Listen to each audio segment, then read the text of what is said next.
Hey, Back to Basics fans, it's TJ Brownfield here. My channel on YouTube is Fat Kings TV, and I am here for my number 2 video. And this week it's Mind Week, so there's a series of questions about surgery and our doctors and what we thought of it and how we decided to do it. And I've been jamming Eric Church all day, so I got my Eric Church shades and hat, trying to be cool like the big dog. But people talked about all my accessories last video, so I have to add more to this video. But let's go ahead and get started. So, when did you decide to have weight loss surgery? Before or after surgeon? Speaking with your bariatric surgeon. So, I decided to have my surgery after I not necessarily spoke with my surgeon. The way it worked for me is I originally went to a seminar, and based on that seminar I made a few different decisions. So going into it, I had thought, well, I'm going to go ahead and get the band, and then I went to the seminar and I realized I am not going to get the band. So I knew I didn't want the band, I knew I didn't want R&Y. The duodenal switch was not available to me, so the sleeve was the logical choice. So I decided after that seminar to go ahead and go ahead with surgery. I talked with Phil, who is my partner on the Fat Kings TV channel, and we kind of decided together, yeah, let's go ahead and do this. So that's kind of how that came about. My first seminar where I made all the major decisions was with a doctor that was not approved by my insurance. I use TRICARE, which is military insurance, and they didn't cover them. So then I had to go back through it with through the military, and you just kind of get assigned a doctor. You don't get to pick a doctor, they just give you one. And they gave me a doctor, and everything looked good for the sleeve, and then he was retiring, and then a new doctor came in. That doctor tried to talk me into R&Y. I don't know why. He just felt that was a better procedure overall. It's not a procedure I wanted, so stuck to my guns. I went with the sleeve, and I've been very happy with it. What else we got here? Well, had you thought about weight loss surgery before the decision? I was pretty against it, actually. I thought that it was an easy way out. I thought that diet and exercise was all that you really needed, and just cutting up your body, mutilating your body was a poor choice. And I didn't think anybody should do that. But you get to a point where enough's enough. You've done so many diets, your life's kind of crap, you're not able to do a lot of things, you're unhappy, you have no energy, and you decide, okay, I need to do something that's permanent. And weight loss surgery was the only thing that I could find that was permanent. And so that's why I made the decision to go ahead and get it. I had several things that happened. I wasn't able to ride some rides. I needed a seatbelt extender on a plane. I couldn't really fit behind booths whenever I went out to eat. And all those things kind of mixed together led to me really thinking, okay, it's time to do something about this. So that's kind of how that came about. That's what changed my mind. What were my expectations going into weight loss surgery? That's a hard one, because I would say that initially, or my first thought is, oh, I'm going to lose a ton of weight, right? It's just going to work. I'm going to lose so much weight. Maybe I might lose too much weight. But at the same time, part of me said, am I going to be dedicated enough? Will this really work for me? Is it really worth the risk to go through the surgery and it might not work, or the results are not that great? So those were my worries going into it. They were my worries up until probably by the second month I realized, okay, that this works. So it wasn't until after I'd had the surgery that I really felt like, hey, this is something that's going to work for me. And that's kind of where I was with it.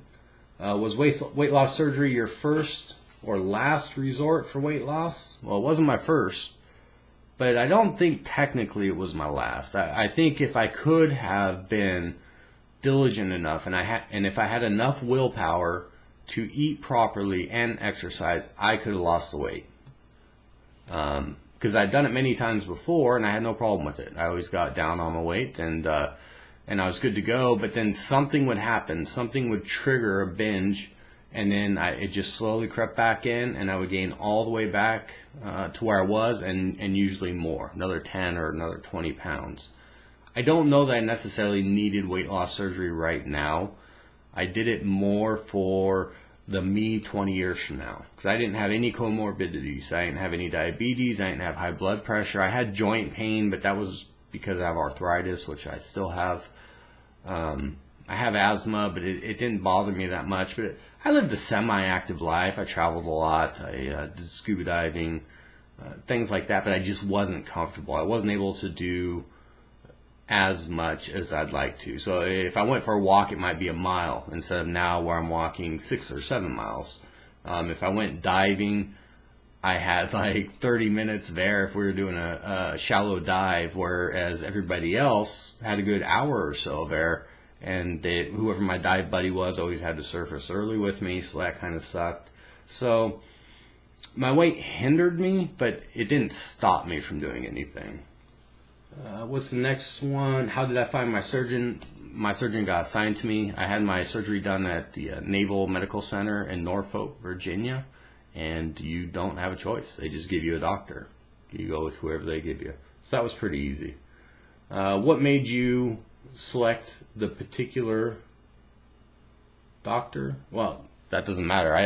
I couldn't select my doctor, so it was just I got the doctor I got. He ended up being pretty all right. We've hit it off since then.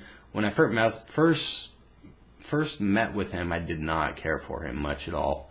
But after talking with him, he warmed up a little bit. We had a good rapport. He made some concessions on his part.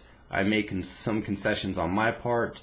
I do not let doctors dictate to me what's going to happen to me or my body or how I will be treated. I believe that it needs to be a partnership between you and your care provider. And that's not just for weight loss surgery. I see specialists for my arthritis, and then I see my general practitioner. And with all those people, I don't just say, hey, this is what's wrong. They say, you do this or you take that, and that's the way it is. I want to know, well, why are you giving this to me? Why are you recommending this? What does this do? What are the side effects of it? What are my, what's the alternates that I could have? What's my other options for treatment?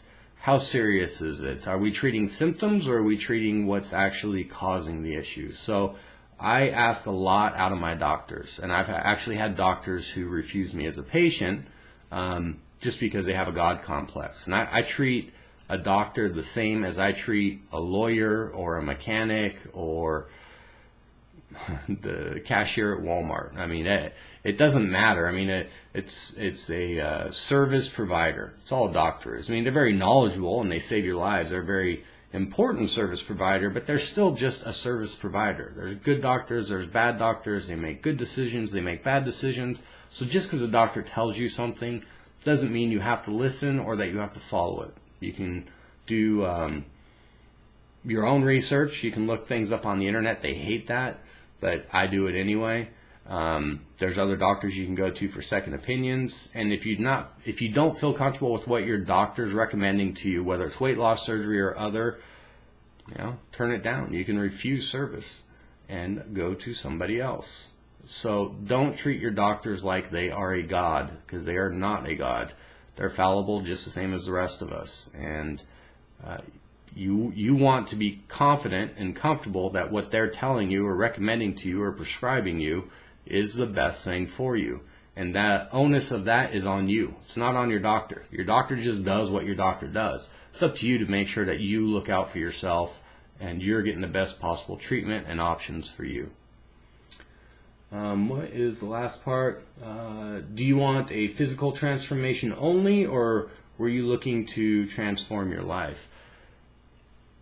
I guess it would be, I was looking for a physical transformation in the sense that I wanted to be healthier, I wanted to be able to do more, I wanted more energy, I wanted all the things that I have got from the surgery, but at the same time I was not expecting the life transformation that comes with it. You change a lot as a person, and the people around you change a lot, and you discover a lot about yourself, but you also discover a lot about the people around you, being your spouses, your friends, your family, your coworkers.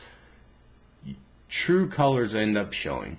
So you learn a lot there, and then there's a lot of self-reflection throughout the process because you're spending so much time looking at yourself, paying attention to yourself. So it's important to know that, sorry guys, I'm getting a text. It's important to know that there is more to this than just weight loss. Weight loss, small part. If any of you watched my week 9 emotions video, I really covered that a lot, but this journey takes place up here more than it does here. It's more about the end here than it is the number on the scale, or the number inside of your shirt, or the number inside of your pants. And it's more than just how people see you or how people treat you. It's how you see yourself, how you feel about yourself, and are you happy with yourself? And I think that people overlook that to a certain extent beforehand, and then they're forced to face it once they get into the journey. And it can either be during the journey that they're forced to face it, or it could be at the end of their journey or at goal that they're forced to face it, because they feel a certain emptiness or lack of self-confidence, or they're not happy. I mean, there's a lot of different things that could be going on, and some people in their head think that whenever that scale hits a certain number, poof, it's magic. It just all of a sudden life is good, and it just doesn't happen that way. You have to work on your mind more after your surgery than you do your body. All you have to do body-wise is eat sensibly, make good choices as best as you can, and do your exercise. And the physical part will just take care of itself. You'll get to wherever your body's going to get. You just do the best you can. But when it comes to the mental side of it, the mindfulness side of it, that's where most of your work's going to come in. So just be prepared for that. And if you're going through that, I feel for you. I understand where you're coming from, and I think 99% of the people out there in the community feel that way, and they'll be there to support you. So please reach out. I'm always available to talk to any of you. You can join my personal page. You can join the Fat Kings page. You can join me on the Back to Basics group page on Facebook. Any way you want. My personal phone number is up on my Facebook page. You can call me if you want. I have no problem with that. So if you just need someone to talk to, I'll do it, or reach out to somebody you do feel comfortable with, because you don't want to struggle with the mental part of this all on your own. Physical part, no problem. Easy stuff. Mental part, extremely tough. And I think that's it. Another short video. 12 minutes, not that short, but I think you got all the points across. If you have any more questions you want to ask me, let me know down in the comments section or send me a private message. I try to respond to everybody's comments. Sometimes YouTube won't let me, but if you do have questions or concerns, feel free to put it there, and I will be happy to respond to you. So until next time, remember, the journey only stops when you do. Take care.